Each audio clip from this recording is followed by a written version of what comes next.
I come from a Christian home. My mother is quite a well-known Christian author. She and my father gave me the perfect upbringing. Got five brothers and sisters. I left home, went to university, then went on to the army. I got the Sword of Honour at Sandhurst, which was awarded by the Queen to the officer cadet who passed out top of their intake. I served in Bosnia and Northern Ireland, and for a period of time was the youngest major in the British Army. I left the army aged 30 and I went to work in the city, and had a successful career in the city in finance. I was married to a gorgeous lady. I had a son with another one on the way. We owned our own house. I had a smart car, she had a smart car. We had holidays. We had everything we could ever want. And then one Saturday morning, I was bored at home. I turned on the TV, a rugby match came on. There was an advertising hoard to say £5 free bet. I got my laptop from nowhere. I'd never placed a bet before, opened an account online, put a £5 bet on, and I won that bet. And I often wonder what would happen if I'd lost that bet. But I won, and from that moment on, I slowly developed a habit in online gambling. I didn't tell my wife because it felt somehow dirty, not really clean. I don't think she'd have been too pleased to know I was wasting my money. After my initial win, I began to lose more often than not. And one day, I did a calculation to work out how much I had lost. And I stepped over the line because I began to chase my losses. I didn't like losing. I felt I was a competitive person. I hated losing. So I calculated how much I could put down to win everything back in one go. I borrowed the £1,000 that I needed to do that, and I lost. From then on, I just let myself go. I began to place more and more bets. I began to spend more and more time on my own upstairs. I withdrew from work. I withdrew from being a father. I stopped functioning as a husband. When I spent all the money that I had in savings, I started taking the equity out of our house without telling my wife. In the second year of gambling, I was borrowing heavily wherever I could, from the banks, from credit cards, from payday loans, anyone who'd lend me money. I lied to my friends to get money from them. I even lied to my mum, who guaranteed a loan for me. In the third year, I had lost all reason, and I was doing some stupid things. Financially, I had no money left. I was servicing my debt. I had a six-figure salary, and all my monthly wage was going to service the debt to pay off my gambling debts. I began selling things in the house, and when there was nothing obvious left to sell, I put some money on my corporate card from work. I knew I'd be found out, but it took them 2 months before they phoned up and said we had to have a talk. I lost my job, but still that wasn't enough. I had further to fall. Even when my wife finally found out, when she found a bank statement, I still hadn't reached my rock bottom. She left a few weeks later, and that was a dark time for me. I was having suicidal thoughts. I sold things that were very special to us, very precious, that couldn't be replaced. And then one day my mum got to hear that I was about to be made homeless. I had 5 months rent owing, and she came up and sat me down with my brother and my dad and just said, look, you're going to be homeless, or you can come back and live with one of us. That was my rock bottom. All my pride that had stopped me from talking about my problem and being open about it had gone out the window, and I was totally humiliated. My relationship with God had suffered. I had a close walk with God before I started gambling, but I knew gambling was wrong. I knew it was selfish. I knew my stealing and my lying and my cheating was wrong. And rather than asking for help, I just carried on, and that blocked my relationship completely with God. So that night when I got home to my mum's spare room, which I'd left 18 years old, bright-eyed, bushy-tailed, going out into the world with a black bin liner of stuff to my name now, I got down on my knees and I prayed. I asked for forgiveness, and I asked for help. My pride finally had been broken, and God could do his work of restoring and healing. And he has done that since.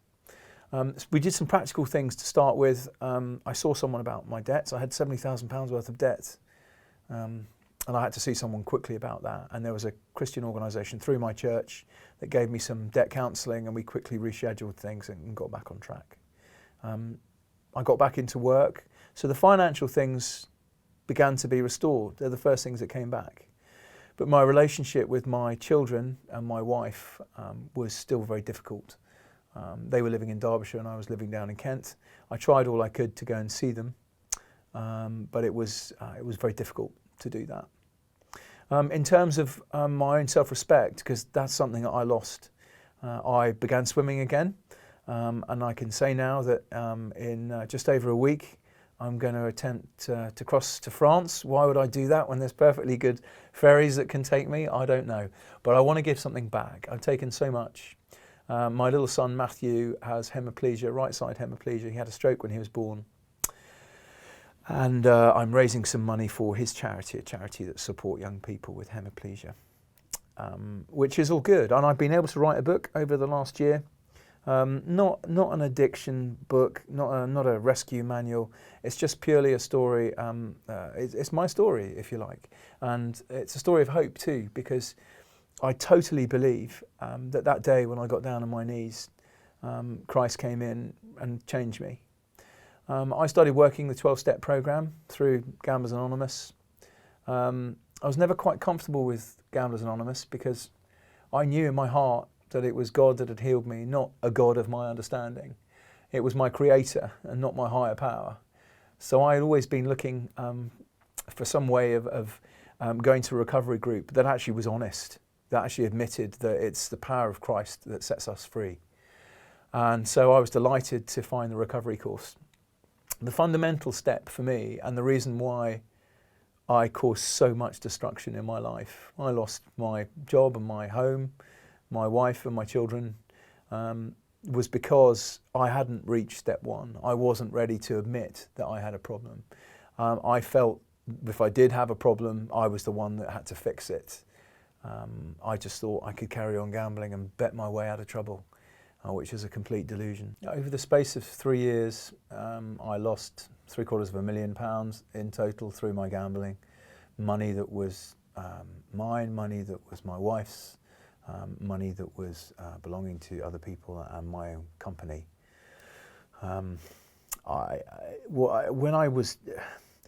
The thing that it robs you of is it robs you of your logical thought. No father would treat their children the way that I treated Matthew on the day when all he wanted to do was go to the swings with his dad. And it was a wet day. We were down at my in-laws' house, and Matthew just kept saying, I want to go to the swings with my daddy, I want to go to the swings. So my wife Emma, she said, okay, but go home first and get his coat, because it's raining. So we drove back. Matthew was all excited on our way, and then he realised we weren't actually going directly to the swings. He was a bit disappointed. I pulled up outside the house, went in, put my hand on the coat, and then I just remembered a bet that I placed that morning, and I just thought, oh, go and check that my account's been credited. So I went upstairs and I checked, and I'd lost that bet. I was so cross that the bet was going to destroy my time with my son. I sat there, and 2.5 hours later, my bank account was empty, and I went downstairs, and Matthew had fallen asleep in the car, and streaks of the dried tears were on his cheeks. The depths you fall to are horrible when an addiction takes hold of you and makes you do things that you would never do. My most prized possession of all that I had, it wasn't particularly valuable, but it was the sword of honour I was awarded by the Queen on the day I graduated from the Royal Military Academy Sandhurst. It was something that was going to be handed down to my children. It was a precious, precious thing. One day, I took it to an antique shop in the town. I got £200 for it, and I was crying as I left that shop because I knew what I'd done, and I lost that money in just a couple of hours that afternoon. The worst bet I ever placed, the biggest bet that I ever placed, was for a bet that did look like a dead cert. I back the world's #1 tennis player, women's tennis player, Victoria Azarenka at the time. She was playing a rank outsider, a couple of 100 points below her in the world rankings. I had to bet a lot of money because the odds were so bad. To get a couple of £100 back, I bet £17,000 that she would win. She won the first set, and so when my wife shouted up from downstairs, "Let's go and get some toilet brushes, we need to buy one," I thought, "No, okay, no problem." Rather than making an excuse like I would have done, I got up and we went to the DIY shop. We were looking for these toilet brushes, and I remember sneaking off round an aisle to have a look at my phone to make sure the money had been credited to my account. I couldn't work out why it hadn't. I found out from another sports page that she had got injured in the second set and forfeited the game. My wife popped her head round the aisle then, holding these two brushes, one for £1.50 and one for £2, and she said, "Oh, which one should we choose?" I could have bought 8,000 toilet brushes for the price of the bet that I just lost, and I said, "Oh, £1.51." That's an example of the sheer deceit that you go to, and the depths that you can stoop to. With my wife, she's back, but trust takes a long time. The financial things can be restored. Much can be restored, but trust takes time. And our relationship is not a bed of roses. She does. Silly example. I was taking her to a train the other day, and I was 2 minutes late for getting her to that train. She was so angry, and she said, "I should never have trusted you. Why do I go on trusting you?" And that's just an example. I have to make sure, because the deceit you drop to, the deceit, the lies, this web that you spin, my whole life was a lie. Now it takes time. So when I'm telling the truth, I'm not sure whether she believes me yet, but I hope in time she will. So really, when I was broken, I reached that point where I knew I had a problem. I put my hand up and asked for some help. The recovery course helped me a huge amount, because I felt it was just an honest course. Rather than pretending that your higher power is a chair in the corner, you're actually being honest and saying it's God.